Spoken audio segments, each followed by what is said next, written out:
Today we're going to be talking about order of operations, and order of operations in math, not order of operations when you're doing heart surgery, okay? So we're talking about operations, we're talking about things like multiplication, addition, division, and subtraction. Those are your operations in math. And when you have more than one in a problem, you need to do them in a very specific order, okay? So we're used to doing pretty simple problems like, we just got two numbers and we're doing one thing to them. We're multiplying, or we're adding, or we're subtracting, or we're dividing. So we're used to kind of doing one thing at a time. And even in problems where all we're doing is like 4 plus 5 plus 7, we're still only doing one operation at a time. And in something like this, you can mix up your numbers because of the commutative property. So if we were multiplying, we could switch these numbers around, it would still come out correct. And if we were adding, we could switch the numbers around and it would still come out correct. You cannot do that for division and subtraction, okay? So, but if we have more than one thing going on, we can't switch the numbers around because it won't come out the same. And not only that, but we have to do things in a certain order, okay?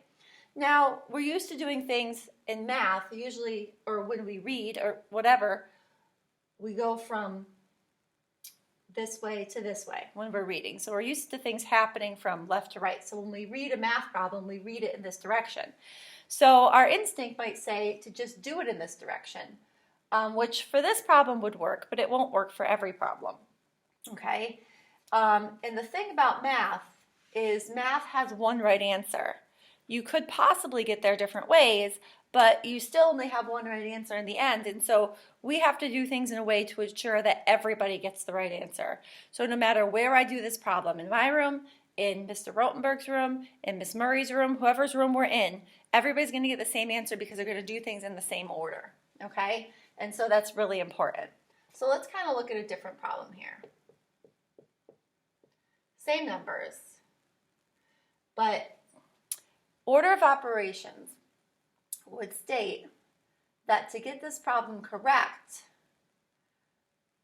the answer would be 34. Now, if you just did it in order going this way, your answer would be 6 plus 4 is 10, and 10 times 7 is 70. So we can't have that happen. We can't get two different answers. So here's how we solve it. We use what's called PEMDAS. And so we do things in order. Okay, so here's the order. If we have problems, here's what we do in order. We go parentheses. Anything inside of parentheses gets done first. Exponents, that's an exponent. Anything with an exponent gets done next.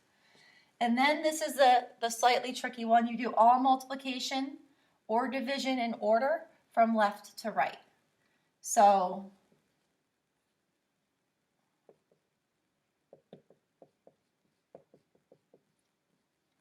and then lastly, you can do addition and subtraction in order from left to right.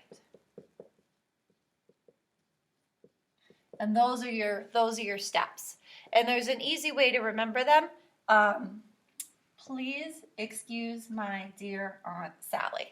Okay, that's at least how I was taught. Some people know something a little different. So this is our order.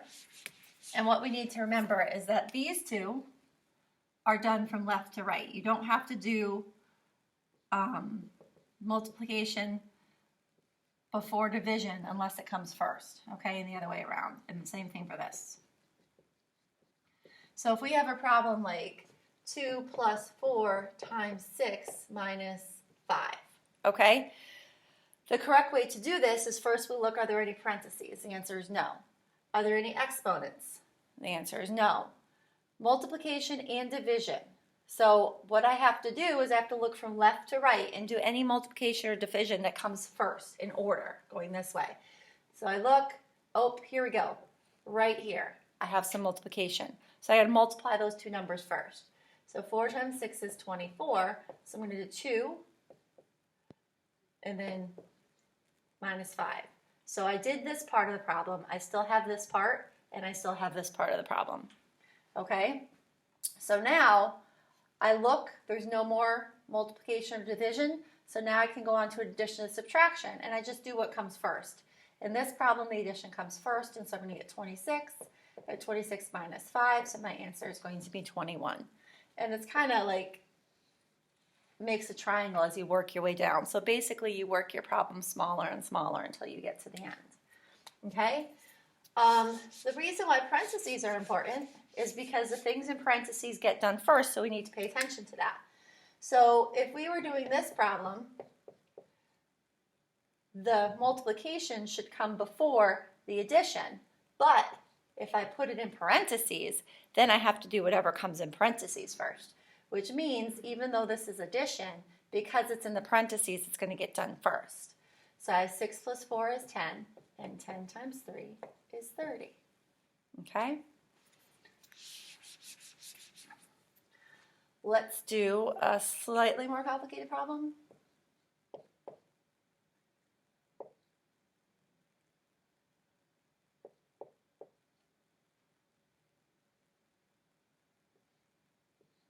Okay, parentheses, even though the parentheses is after this, we got to do it first. So we end up with 5 times 10, which is 50. Okay, so that's kind of what we're going to have to pay attention to. I've got 2 problems here before we meet together. I want you guys to be able to tell me which problem was done correctly.